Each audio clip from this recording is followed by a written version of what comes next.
அமைச்சர் பெயரை சொல்வதை விட மாண்புமிகு துறை அமைச்சர் என்று சொல்லலாம்.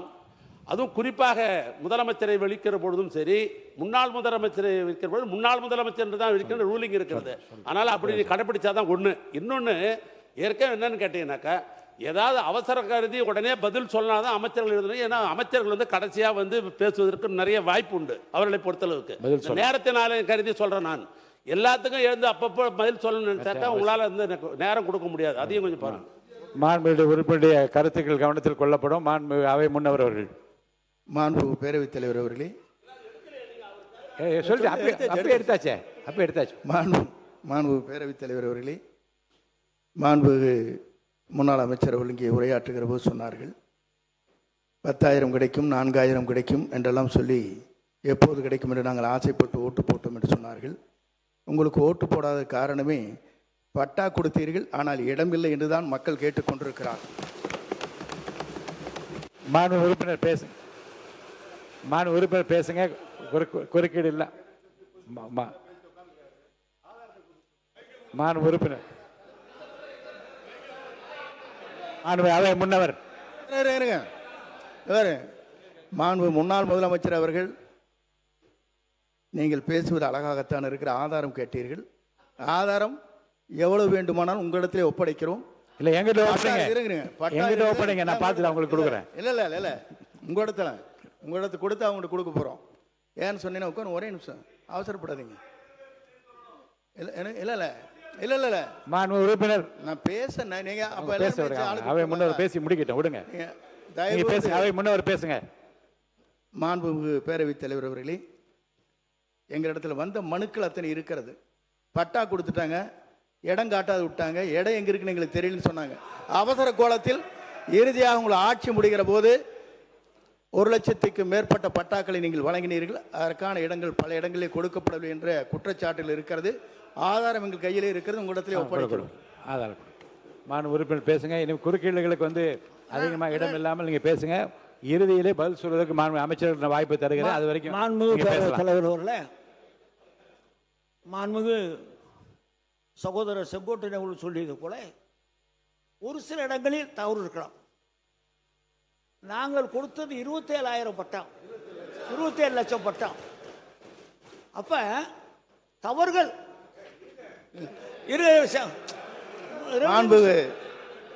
மாண்புமிகு முன்னாள் அமைச்சர் அவர்கள் ஒத்துக்கொண்டார்கள். அதற்கு நன்றி. இல்ல நான் பேசுறேன். பேசுங்க. நீங்களும் பட்டா கொடுக்க போகிறீர்கள், நீங்கள் பட்டா கொடுக்க போகிறீர்கள் என்று சொல்லியிருக்கிறீர்கள். என்ன நடக்குது என்பதை நீங்களும் இத்தனை வருஷ காலம் சட்டமன்ற உறுப்பினராக இருந்திருக்கிறீர்கள். என்ன நடக்கும் என்று உங்களுக்கு தெரியும். நாம் நிகழ்ச்சிக்கு போகிற நேரத்தில் பட்டா வழங்குவார்கள். அந்த பட்டாவை நம்மளுடைய சர்வேல போய் அளந்து ஒதுக்கீடு பண்ணி கொடுக்க வேண்டும். அந்த பணிகளை எங்களுடைய அரசாங்கம் ஒழுங்காக செய்திருக்கிறோம், மன நிறைவாக நாங்கள் செய்திருக்கிறோம். அதில் ஏதாவது இருந்தால் நீங்கள் பாருங்கள். இன்னொன்று, நம்முடைய தம்பி அவர்கள் எங்களுடைய தலைவரை பெயர் சொல்லி அழைத்தார்கள். சரி, இல்ல அது நீக்கப்பட்டது. நேற்றைய தினம் நம்முடைய முதலமைச்சர் அவர்கள் சென்னையிலே கோட்டையிலே கொடியேற்றினார்கள். அந்த கொடியேற்றுகிற அந்த வாய்ப்பை வாங்கி கொடுத்த புண்ணியமான கலைஞர்தான். அதற்கு ஒரு நன்றி வேண்டாமா? நேற்று கோட்டையிலே கொடியேற்றிய நம்முடைய முதலமைச்சர் இங்கே உட்கார்ந்திருக்கிறார்கள். நீங்கள் எல்லாம் முன்னால் உட்கார்ந்தீர்கள், நாங்கள் டிவியில் பார்த்தோம். நீங்கள் அந்த ஒரு நிமிஷம் சந்தோஷத்துக்காகவாவது கலைஞரை பாராட்ட வேண்டும். கலைஞர் இல்லை என்று சொன்னால் இந்தியாவில் எந்த முதலமைச்சரும் சுதந்திர தினத்துக்கும் கொடியேற்றி இருக்க முடியாது. இன்னும் சொல்ல வேண்டும் என்று சொன்னால் அமைச்சர் உட்காருங்க. அமைச்சர் உட்காருங்க. அதுவும் அமைச்சர் உட்காருங்க. மைக் கொடுக்க வேணாம். மாண்பு அமைச்சர் உட்காருங்க. மாண்பு வனத்துறை அமைச்சர் உட்காருங்க.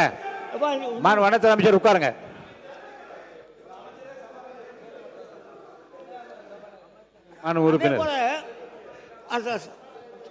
அதே போல மாண்பு பேரவைத் தலைவரோட இந்த புயல் வெள்ளம் வருகிற நேரத்தில் எங்களது முதலமைச்சருக்கு இணையாக யாராவது பணியாற்ற முடியுமா என்று சொன்னால் நிச்சயமாக முடியாது. எனக்கு ஒரு 50 ஆண்டு கால ஒரு அனுபவம் இருக்கிறது. மாண்பு உறுப்பினர் உட்காருங்க, குறுக்க பேசாதீங்க. மாண்பு உறுப்பினர் ஐயா, நீங்க குறுக்க பேச அனுமதி இல்லை, உட்காருங்க. மாண்பு உறுப்பினர் உட்காருங்க. எங்களோட நீங்க பேசுங்க. மாண்பு உறுப்பினர் நீங்க பேசுங்க. இரவு 12 மணி ஆனாலும் 1 மணி ஆனாலும் மழை பெய்கிற நேரத்தில், வெள்ளம் வருகிற நேரத்தில் அந்த இடங்களுக்கே சென்று அமைச்சர்களை, அதிகாரிகளை அழைத்து சென்று அங்கே நிவாரணங்களை வழங்கியவர் எங்களுடைய முதலமைச்சர் அண்ணன் தளபதி அவர்கள், எங்களுக்கு முன்னாள் முதலமைச்சர் அண்ணன் தளபதி அவர்கள். இங்கே சென்னையில் மட்டுமல்ல, தென் மாவட்டங்களில், திருநெல்வேலி, தூத்துக்குடி மாவட்டங்களில் வெள்ளம் வந்த நேரத்திலும் அங்கேயும் போனார். எங்கெங்கே பாதிப்பு வருகிறதோ, வறட்சி வருகிறதோ அங்கேயும் போனார். இன்னும் சொல்ல வேண்டும் சொன்னால், முதலிலே அரசாங்கத்திலே, நம்முடைய தமிழ்நாடு அரசாங்கத்திலே எங்களுடைய தலைவர் அண்ணன் தளபதி அவர்கள்தான் இந்த வெப்ப அலைக்கு என்று சொல்லி ஒரு சட்டமே போட்டிருக்கார். அதைத்தான் நம்முடைய முதலமைச்சரை வைத்து நீங்கள் இப்போ ரிலீஸ் செய்திருக்கிறது. வெப்ப அலை நாங்கள் தான் போட்டிருக்க. இந்த மினிட்ஸ் எடுத்து பாருங்க. இதெல்லாம் எது வரும் என்று சிந்தித்த முதலமைச்சர். வெள்ளம் வருகிறதா, உடனே கூட்டம் போட்டு அதிகாரிகளை, அந்தந்த அதிகாரிகளை ஒவ்வொரு மாவட்டத்திற்கும் சென்று அங்கே பார்க்க இருக்க வேண்டும் என்று சொல்லி உத்தரவிட்டவர் எங்களுடைய தலைவர் அண்ணன் தளபதி அவர்கள். ஒவ்வொரு காரியமாக இருந்தாலும் எதையும் சிந்தித்து முன்கூட்டியே பாதிப்பு வராத அளவிற்கு. காரணம் ஏன்னு சொல்லி சொன்னால், எங்கள் காலத்தில் 5 தடவை பேரிடர் வந்திருக்கிறது. 5 தடவையும் எந்த சேதாரம் இல்லாமல் இந்த தமிழ்நாட்டை காப்பாற்றியவர் எங்களுடைய தலைவர் தளபதி அவர்கள். ஆக எதையும் சீர்நோக்கி பார்க்கக்கூடியவர்கள். அனுபவம். சட்டமன்ற உறுப்பினர், அதற்கு பின்னாலே மேயர், அதற்கு பின்னாலே துணை முதலமைச்சர், முதலமைச்சர் என்று சொல்லி எல்லா வகையிலும் அனுபவம் இருக்கிற காரணத்தால் அதையெல்லாம் செய்து கொடுத்த மிகப்பெரிய ஒரு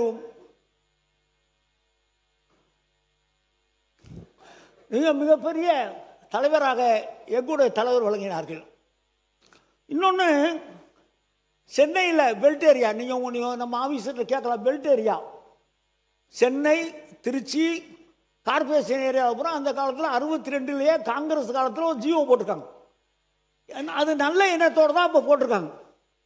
விரிவாக்கம் சென்னைக்கு விரிவாக்கம் வருகிற நேரத்தில் இடம் இல்லாமல் போய்விடும் என்று சொல்லி அன்றைக்கு ஒரு ஜியோ இருந்தது 62ல். ஆனால் 62ல் இருந்து மக்கள் அந்த இடங்களில் குடியிருந்து வீடு கட்டி வாழ்ந்து கொண்டிருக்கிறார்கள். அவர்களெல்லாம் முதலமைச்சரை பார்த்து நாங்கள் எங்கே போவது என்று கேட்ட நேரத்தில் அவர் கண்ணீரை துடைத்து 97 ஜிஓ என்று ஒரு புதிய ஒரு சட்டத்தை போட்டு கேபினெட்டில் அப்ரூவல் வாங்கி 77,000 பேருக்கு தமிழ்நாடு உரம் கார்பரேஷன் பகுதியில் இருக்கிறவர்களுக்கெல்லாம் பட்டா வழங்கியவர் எங்களுடைய தலைவர் தளபதி அவர்கள். இதை ஏன் சொல்கிறேன் சொன்னால், சிரமங்கள் வருகிற நேரத்தில் அந்த கண்ணீரை துடைக்கிற கையாக எங்களுடைய தலைவருடைய கை இருந்திருக்கிறது. அது பட்டா வழங்குவதாக இருந்தாலும் சரி, புயல் வெள்ளமாக இருந்தாலும் சரி, இவர் மானியம் கொடுப்பதாக இருந்தாலும் சரி, விவசாயிகளுக்குரிய அந்த மானியம் கொடுப்பதாக இருந்தாலும் சரி, சமூக நல திட்டங்களாக இருந்தாலும் சரி, நாம் சொல்லி கேட்பதை விட அவராக கொடுக்கக்கூடிய வள்ளலாகத்தான் எங்களுக்கு இருந்திருக்கிறார்கள். அவர் ஆட்சியில் மக்கள் சிறப்பாக இருந்திருக்கார்கள். அந்த ஆட்சி மீண்டும் வரும். அப்படி வருகிற நேரத்தில் நீங்கள் கோவித்துக் கொள்ளக்கூடாது. அப்பாவை காணும் என்று சொல்கிறீர்கள். அவர் வருகிற நேரத்தில் பல பேர் நீங்கள் இங்கே இருக்க மாட்டீர்கள், நாங்கள் இருப்போம் என்று சொல்லி நன்றியோடு அமர்கிறேன். நன்றி, வணக்கம். மாண்புமிகு அவை முன்னவர்கள். மாண்பு பேரவைத் தலைவர் அவர்களே, நன்றாகத்தான் பேசினார். இறுதியாக பேசுகிற போதுதான் குதர்க்கமாக கொஞ்சம் பேசியிருக்கிறார்கள். இந்த ஆட்சி மீண்டும் வரும் என்று சொன்னீர்கள். என்றைக்கும் உங்கள் ஆட்சி வராது. நம்முடைய தமிழக முதலமைச்சர் வெற்றி தளபதி இருக்கும் வரை உங்கள் தலை தூக்க முடியாத இந்த தமிழ்நாட்டில் உட்காருங்க, உட்காருங்க. மாண்புமிகு முன்னாள் முதலமைச்சர் சொல்லுங்க. சொல்லுங்க மாண்பு முன்னாள் முதலமைச்சர், உங்களுக்கு தான் அனுமதி அளிக்கிறேன். மாண்புமிகு முன்னாள் முதலமைச்சர் பேசுறீங்களா? ஒரு சட்டமன்ற உறுப்பினரோடு திமுக இருந்த வரலாறு இந்த சட்டமன்றத்தில் உண்டு. ஒரே ஒரு சட்டமன்ற உறுப்பினரோடு திமுக எப்படி விழுமோ விழுந்த வேகத்திலே அப்படியே எழுந்திருக்கக்கூடிய கட்சி தான் திமுக. மாண்பு அவை முன்னவர்.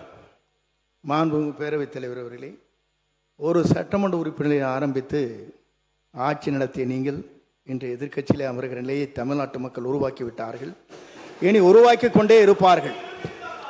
மாண்புமிகு முன்னாள் முதலமைச்சர். மாண்புமிகு பேரவைத் தலைவர் அவர்களே, இங்கு முன்னாள் முதலமைச்சரை பற்றி ஒரு விவாதம் இருந்தது.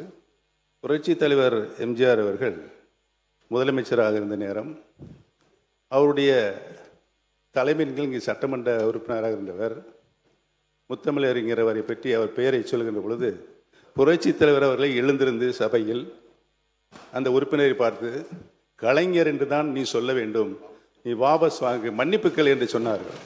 அந்த மாதிரி கண்ணியமிக்க சபைகள் இந்த சபையில் நம்மளுக்கு முன்னாலே வழிவகுத்து தந்தவர்கள். ஆட்சிய கண்ணியத்தை நாம் காப்பாற்ற வேண்டும் என்று அனைத்து உறுப்பினருக்கும் நான் கேட்டுக்கிறேன். அவை முன்னவர். மாண்புமிகு பேரவைத் தலைவர் அவர்களே, மாண்புமிகு முன்னாள் அமைச்சருக்கும் தெரியும், அவரும் அன்றைக்கு அமைச்சராக இருந்தவர். 1977 புரட்சித் தலைவர் இந்த புனித கோட்டையில் அமர்ந்ததற்கு பிறகு அவர் உயிருள்ளவரை திராவிட முன்னேற்றக் கழகம் வெற்றி பெறவில்லை என்பதுதான் வரலாறு. மாண்புமிகு உறுப்பினரின் கவனத்திற்கு, மாண்புமிகு உறுப்பினரின் கவனத்துக்கு போதும்.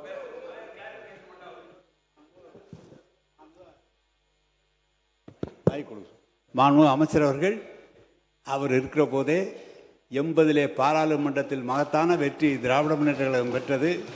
அவர் இருக்கிற போதுதான் 86 நடைபெற்ற உள்ளாட்சி தேர்தலில் திராவிட முன்னேற்ற கழகம் முழுமையாக வெற்றி பெற்றது என்பதை தெரிவித்துக் கொள்கிறேன்.